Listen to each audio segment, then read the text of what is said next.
Ndiaye, donc je suis très ravi aujourd'hui d'être dans vos studios de Madère TV.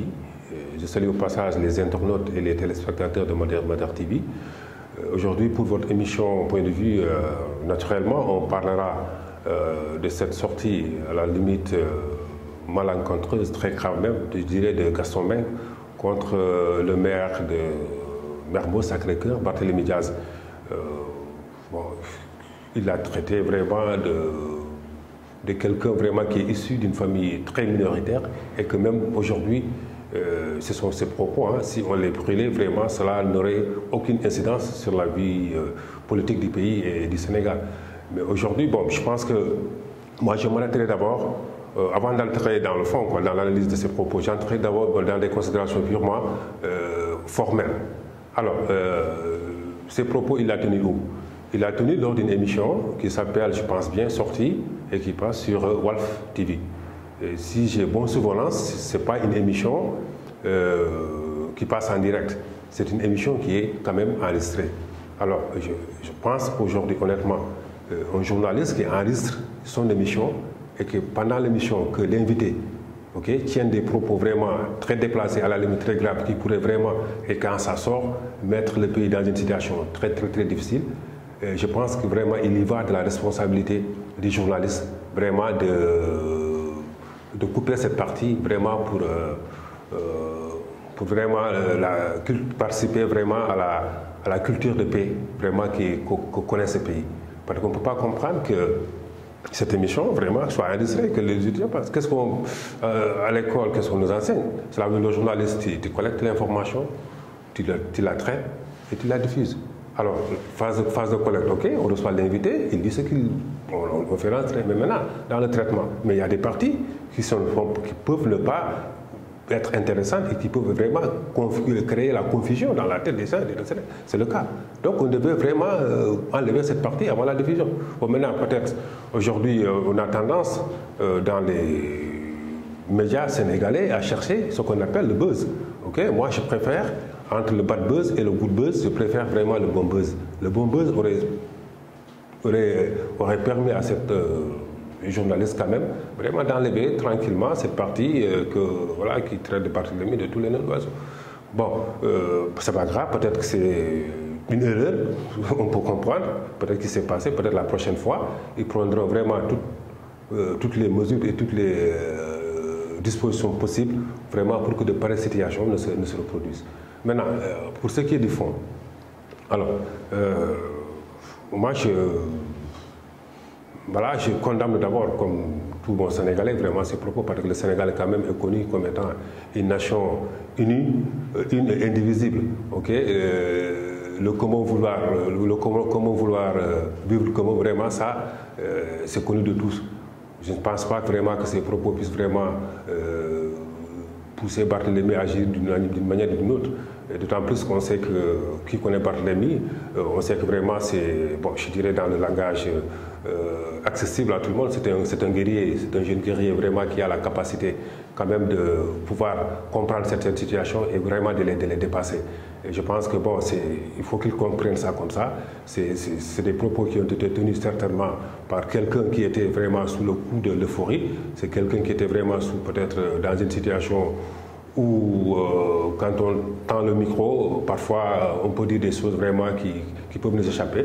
Je pense qu'il faut le mettre vraiment dans ce cadre et que c'est entre eux, c'est entre le neveu, c'est entre le neveu et son oncle. Je pense qu'il connaît l'histoire de Gaston Mbengue, de Aminata Mbengue Ndiaye, de Barthélémy Diaz. C'est vraiment la même famille socialiste. C'est entre oncles qui, je pense qu'il va prendre ça comme ça et puis passer les postes. Et que aussi Gaston, aussi de son côté, c'est quelqu'un aussi à qui on vit beaucoup de respect. C'est aussi un digne fils vraiment de ce pays.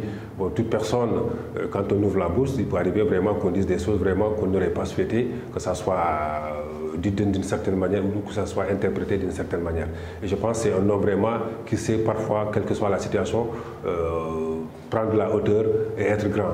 Okay? Aujourd'hui, vraiment, ça ne lui coûterait absolument rien, vraiment de se rectifier et puis de reconnaître que vraiment il a fait une erreur et de présenter ses excuses à son neveu, voilà, Barthélémy Dias, et que j'en suis sûr qu'il recevra vraiment de manière très positive ces excuses et puis bon, on passe à autre chose.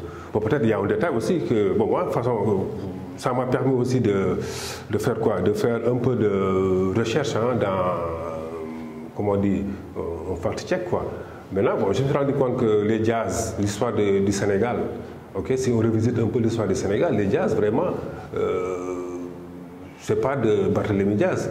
Okay? On se souvient en 1944, c'est Denis Diaz, okay, qui a été le premier à découvrir la presqu'île du Cap-Vert. Okay? C'était en 1444. Et en ce moment, on ne parlait pas de, on ne parle pas de Mbeng, on ne parle pas de Falcoma, on ne parle pas de Diallo ou bien de tout autre. Okay? Même les Lebou ils sont venus, voilà, un peu plus tard, un peu très loin. Donc aujourd'hui, je pense que quelque part, les services de com, les services politiques de Barthélémy Dias, vraiment devaient pouvoir vraiment sauter sur cette occasion. C'est un mal pour un bien. Okay? Quelque part, c'est un mal nécessaire, mais je pense que le plan communicationnel, vraiment, c'est une occasion vraiment de mettre en valeur cet aspect. Okay? Que Barthélémy c'est pas parce qu'il est Dias qu'il est minoritaire. Qu'aujourd'hui, s'il y a vraiment quelqu'un vraiment qui peut se revendiquer d'être un bon Dakarois, okay? C'est Barthélémy Dias. Parce que son grand-père, son arrière-grand-père était le premier en 1444. Okay? C'est plus de 5 siècles d'histoire. Donc Dakar aujourd'hui, personne n'est plus légitime que lui, okay? Pour être Dakarois et demander même à la limite à être maire de Dakar. Voilà. Donc cela dit, l'actualité aussi dernièrement a été marquée par une autre sortie, hein, celle du leader de PASTEF, Ousmane Sonko. Ousmane Sonko, bon, qui avait déclaré qu'il ne signerait pas la charte pour la paix, quelque chose comme ça. Voilà, beaucoup de personnes ont pensé ou ont soutenu que ce qu'il a dit, c'était pas du tout bien, il ne devait pas dire certaines choses. Okay? Moi, c'est le principe, je pense qu'il a le droit de dire, okay, qu'il signe ou qu'il ne signe pas. On est dans un pays démocratique, il y a ce qu'on appelle aussi la liberté d'expression. Okay? Chacun est libre de dire ce qu'il veut, quand il veut et où il veut. Okay? Maintenant, sur le fond, je pense qu'aujourd'hui, le Sénégal est dans une situation pré-électorale déjà très tendue. Okay? On a connu des événements de mars, malheureux quand même, il faut le dire, il faut le souligner, mais jusqu'à présent, c'est ce cause vraiment de ces événements poursuit toujours les Sénégalais.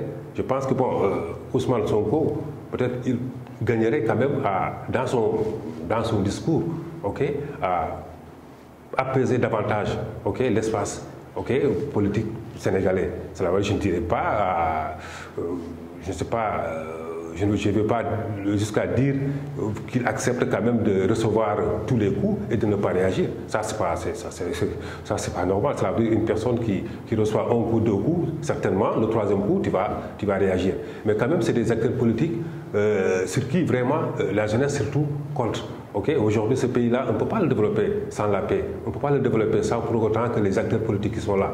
Okay? Et vraiment cette pleine conscience que ce pays-là ne peut pas aller tant qu'ils sont dans ces invectives, dans ces menaces. On va vers des élections, qu'on y aille calmement, okay, de façon responsable, et que le maire gagne. Après, c'est le Sénégal, il se retrouve. Donc il faut que les acteurs politiques de tous bords qu'ils soient, vraiment qu'ils soient conscients de cela. Okay, qu'ils évitent vraiment dans leur discours vraiment de tenir des propos vraiment qui à la limite ne nous mènent absolument à rien. Je profite de cette occasion pour dire que je reviens un peu sur Barthélémy Dias. Lui, il a été toujours estampillé quelqu'un. Il a été toujours estampillé quelqu'un qui était très violent. On va en guerre. Voilà, on l'offre du nitu fitness. Okay?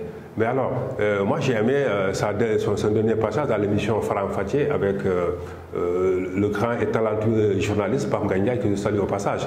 Okay? Voici quelqu'un, cela veut dire un journaliste quand même, qui a fait preuve de responsabilité. Ok, cela veut dire il avait devant lui quelqu'un qui est réputé, comme je l'ai dit, fougueux, belliqueux et tout. Il aurait pu, profiter de ce plateau pour attiser le feu. D'autant plus que ce jour-là, Barthélémy venait d'être arrêté. Et après, on a suivi un peu les événements qui ont suivi pendant la journée. Il aurait pu participer à attiser le feu, à pousser davantage Barthélémy à remettre encore le feu le lendemain. Mais il a été vraiment très professionnel, en amenant Barthélémy vraiment à renoncer même à tout ce qu'il voulait faire. C'est ça aussi la responsabilité. La responsabilité du journaliste, mais aussi la grandeur des hommes politiques. Cela veut dire qu'on est tous sur un espace politique qui est là. Donc il faut que chacun puisse jouer sa partition. Donc c'était juste une analyse au passage. Bon, l'autre point de l'actualité, naturellement, on ne peut pas ne pas en parler, c'est quoi? C'est le retour annoncé du poste de Premier ministre. Je pense que le projet de loi va passer courant décembre à l'Assemblée nationale. Bon, sur ce plan aussi, je pense que le Sénégal est une grande démocratie. On a eu toujours cette culture d'un président et d'un Premier ministre. Bon, c'est vrai que le président Macky Sall, au sortir des dernières élections, il a jugé nécessaire de supprimer ce poste. Il avait avancé des raisons qui ont convaincu certains, qui n'ont pas convaincu d'autres. Mais bon, c'est son droit le plus absolu de supprimer ou de maintenir un poste. Ouais. Moi, je ne suis pas de ceux qui pensent que le président il a fait un peu du wah-wahette, il a changé de fusil d'épaule et tout. Non, je pense qu'on est en politique. La politique, ce n'est pas quelque chose de fusillé. À chaque situation, c'est solution. À chaque problème, c'est solution. On peut être dans une situation où, aujourd'hui, peut-être au sein de ces élections, d'après lui, après avoir analysé la situation, il s'est rendu compte que là, mon poste de Premier ministre, ne m'arrangerait pas, je l'enlève. Mais là, quand la situation évolue et que peut-être d'autres raisons, peut-être externes, font qu'aujourd'hui, obligatoirement, il faut qu'il ramène ce poste-là, mais je ne pense pas qu'il y ait de problème. Donc, retour ou suppression, je pense que ce sont les situations. Et aujourd'hui, je pense aussi que le palais a communiqué sur ça. Ils ont avancé les raisons vraiment objectives, objectives quand même, qui ont peut-être amené le président à reconsidérer sa position en décidant de ramener le poste de Premier ministre. Parce que quand même, il faut reconnaître que depuis quelque temps, le Sénégal quand même traverse des situations très difficiles, surtout avec la Covid, qui était vraiment très inattendue. Donc, cela veut dire, si l'État allait à une vitesse de 50% ou que 90%, avec la Covid, vraiment, on s'est retrouvé avec 50%. Donc aujourd'hui, la situation commence à évoluer. Donc il va falloir que vraiment que le président puisse mettre en place vraiment une nouvelle équipe dirigée par un Premier ministre qui peut vraiment ramener cette vitesse vraiment aggravée. Donc je pense que sur ce plan, il n'y a aucun souci que le Premier ministre qui vient, vraiment qu'il soit un Premier ministre qui est là pour travailler, pour l'intérêt du Sénégal, pour l'intérêt certainement du parti au pouvoir, et peut-être éviter que ce soit un Premier ministre qui est plus là à pouvoir créer sa propre base, à pouvoir des ambitions politiques qui pourraient, à la limite, créer encore ce qu'on appelle toujours dans le jargon politique une certaine dualité au sommet. Et on en a toujours connu dans ce pays. Et finalement, ça crée vraiment des situations très compliquées. Et finalement, c'est les pays qui en pâtissent. Donc, je pense que sur ce plan, je pense que c'est une très bonne décision, voilà, pour moi, que le président de la République Macky Sall ait décidé vraiment de faire revenir ce poste de Premier ministre. Merci, donc à nous revoir pour un nouveau numéro.